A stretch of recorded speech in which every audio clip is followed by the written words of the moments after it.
L'archipel des Galapagos est situé sur l'équateur, à environ 1000 km à l'ouest des côtes de l'Amérique du Sud. Il se compose de 19 îles, 49 îlots ou rochers faisant surface. Sa superficie totale est de 8000 km². Charles Darwin séjourna 5 semaines aux Galapagos en 1835 lors de son voyage sur le Beagle, et c'est grâce aux observations qu'il a réalisées lors de ce séjour qu'il créa sa célèbre théorie sur l'évolution des espèces.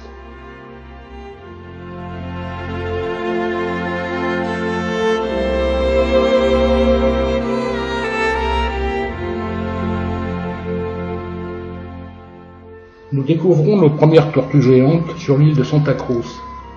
La tortue géante des Galapagos est certainement l'animal le plus emblématique de l'archipel. Elle atteint sa maturité sexuelle entre 30 et 35 ans et peut vivre plus de 100 ans. Les mâles peuvent atteindre le poids de 250 kg. Les tortues géantes, dont il existe plusieurs espèces endémiques aux Galapagos, ont été décimées pendant près de 300 ans par les pirates et autres boucaniers qui les capturaient et les entassaient vivantes dans les cales de leurs bateaux pour servir de réserve de viande fraîche. Plus tard, les œufs de tortue ont souvent été détruits par les rats, les cochons sauvages et les chiens, tous ces animaux ayant été amenés, volontairement ou non, par les premiers occupants des Galapagos. Depuis les années 70, le parc national des Galapagos détruit systématiquement tous ces prédateurs indésirables, cochons, chats, chiens, rats, chèvres, et élève les espèces de tortues les plus menacées pour les relâcher dans les îles où elles ont disparu.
La frégate n'a pas un plumage imperméable, c'est pour cela qu'elle ne se pose jamais sur l'eau. Elle est capable de fortes accélérations qui lui permettent de rattraper les fous pour leur prendre leur nourriture en vol. La frégate peut également attraper d'un coup de bec des poissons à la surface de l'eau. Les mâles ont un plumage noir avec des reflets bleu-vert, les femelles ont la gorge et le ventre blanc. Pendant la saison des amours, le mâle gonfle une énorme poche rouge sous la gorge pour attirer une femelle. Les frégates possèdent une longue queue fourchue.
Le lion de mer des Galapagos est une otarie apparentée au lion de mer de Californie, bien qu'un peu plus petite.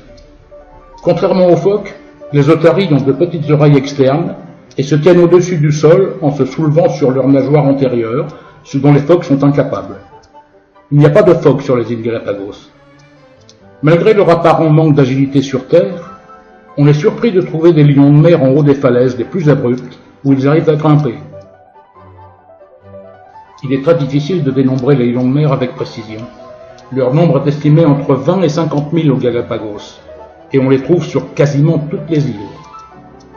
Les lions de mer passent beaucoup de temps à jouer et à caresser sur le sable. Bien que paisibles et totalement indifférents en notre présence, ils n'aiment pas qu'on les dérange. Il est donc fortement conseillé de se tenir à au moins 1,50 m des adultes, car ils pourraient fort bien mordre tout un truc qui viendrait les déranger. À la naissance, les petits pèsent de 4 à 6 kg. Les mâles, adultes vers l'âge de 10 ans, pèsent jusqu'à 250 kg. Les femelles, elles, ne pèsent que 120 kg. Elles atteignent leur maturité vers 6-8 ans. Les lions de mer plongent entre 30 et 60 mètres de profondeur pour attraper leur nourriture, mais il leur arrive de descendre jusqu'à 100 mètres.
Seul lézard marin au monde, l'iguane marin des Galapagos se trouve en très grand nombre sur toutes les côtes rocheuses de l'archipel. Avec leur allure de monstres antédiluviens, leur longueur, que comprise, ne dépasse pratiquement pas 1 mètre. De couleur noire, mimétique avec le basalte, les mâles, plus grands que les femelles, peuvent prendre une teinte rouge avec une raie verte sur le dos pendant la période des amours. Une crête dentelée parcourt le dos depuis le sommet du crâne jusqu'à la pointe de la queue. L'iguane marin ne mange que des algues vertes qu'il va chercher en plongeant jusqu'à 20 mètres sous la surface. Il peut rester jusqu'à 1 heure sous l'eau. L'espérance de vie de l'iguane marin est de 25 à 30 ans. La population des iguanes marins aux Galapagos est estimée au minimum à 300 000 individus.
Il règne une atmosphère étrange sur les îles Galapagos, une atmosphère de paix et de sérénité qu'on ne rencontre nulle part ailleurs. Les animaux ne craignent ni les hommes ni les autres animaux, et les différentes espèces se côtoient souvent de très très près, sans aucun problème. Les animaux sont les maîtres des lieux.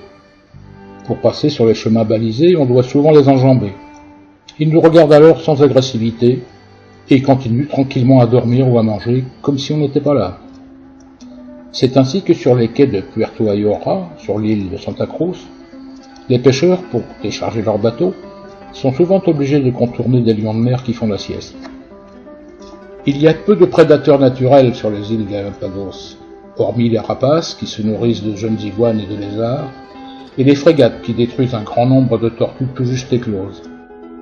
Les iguanes et les tortues sont herbivores. Les lions de mer sont, comme leur nom l'indique, de féroces prédateurs, mais ils ne s'attaquent qu'aux poissons. En fait, en se promenant sur les sentiers du parc national des Galapagos, on a vraiment l'impression d'être dans un autre monde, un monde sans violence, sans compétition, un monde hors du temps. C'est sans doute pour cette raison qu'on appelle souvent l'archipel des Galapagos les îles enchantées.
L'espèce de tortue marine la plus commune aux Galapagos est la tortue verte du Pacifique. Elle a une carapace d'environ 85 cm de longueur. Les tortues pondent sur les plages ou les dunes de plusieurs îles des Galapagos. Elles déposent environ 80 œufs dans un nid creusé dans le sable avant de refermer le trou et de retourner dans l'eau. L'incubation dure environ 55 jours et la température de l'incubation détermine le sexe des petites tortues. Au-dessus de 30 degrés, les œufs donneront des femelles. À une température inférieure à 30 degrés, ce sont des mâles qui écloront. Les tortues marines se nourrissent d'algues vertes, comme les iguanes marins.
Trois espèces de fous sont présentes aux Galapagos.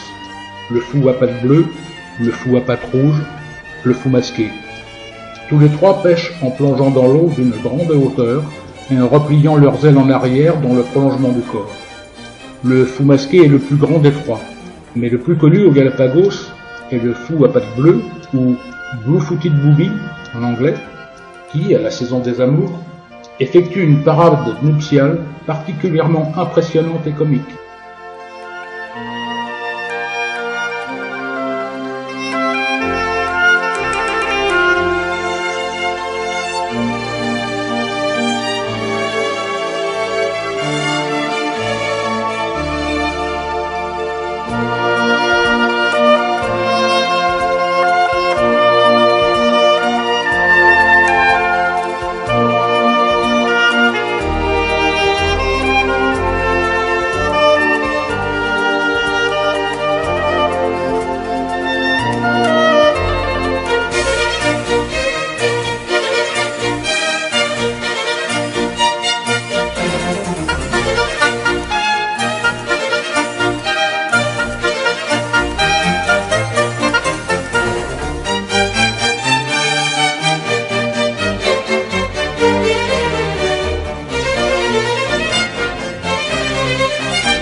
« 13 espèces de pinsons sont endémiques aux Galapagos, toutes issues d'une seule espèce originelle, le pinson de Sainte-Lucie aux Caraïbes. La diversité de structures dans ce petit groupe d'oiseaux attira l'attention de Darwin en 1835, et il réalisa, longtemps après son voyage, qu'une espèce mère s'était modifiée à des fins différentes et pour des fonctions spécifiques. De là est née la fameuse théorie de l'évolution des espèces.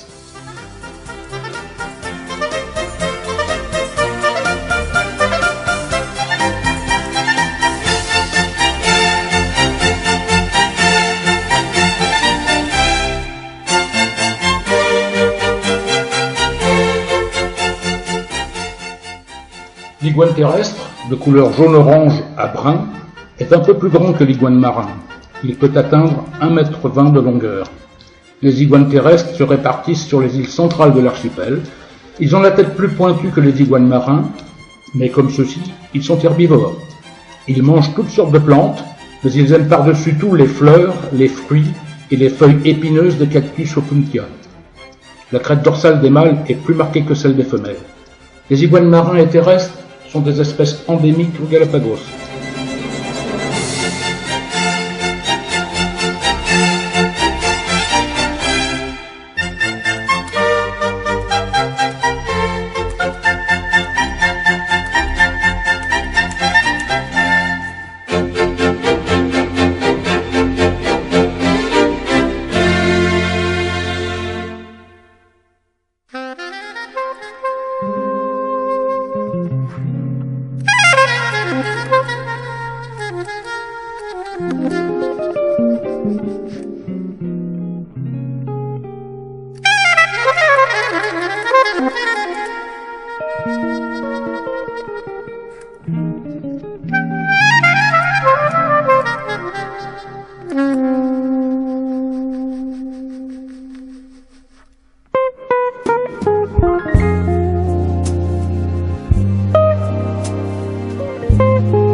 La mouette à queue d'aronde, endémique aux Galapagos, est la seule mouette nocturne au monde.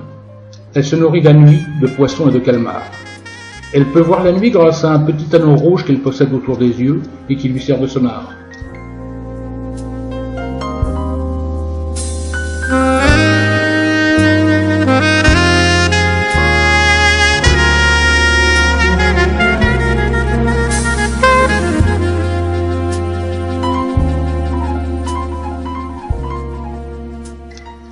South Padda est le lieu idéal pour observer l'iguane terrestre. Mais attention, ne jamais nourrir ces animaux, c'est formellement interdit. Voilà un certain nombre d'années, alors que les règles du parc n'étaient pas aussi strictes, les touristes apportaient des quartiers d'orange pour les iguanes qui adoraient ça. À tel point que, dès qu'un groupe de visiteurs débarquait, ces iguanes arrivaient en courant à l'embarcadère. Si vous étiez assis sur un rocher, les reptiles montaient sur vos genoux pour manger dans votre main. L'équilibre alimentaire de ces iguanes a été sérieusement menacé, et le parc national a dû prendre des mesures rigoureuses pour mettre fin à ces pratiques.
Le manchot des Galapagos est l'un des plus petits pingouins du monde, avec une hauteur de seulement 35 cm.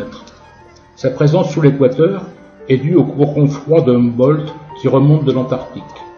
Il utilise ses nageoires frontales pour se déplacer dans l'eau, ses pattes palmées ne lui servant que de gouvernail. Il nage assez lentement en surface, mais très rapidement sous l'eau, et fait souvent des bonds joyeux au-dessus de la surface, tout comme les dauphins.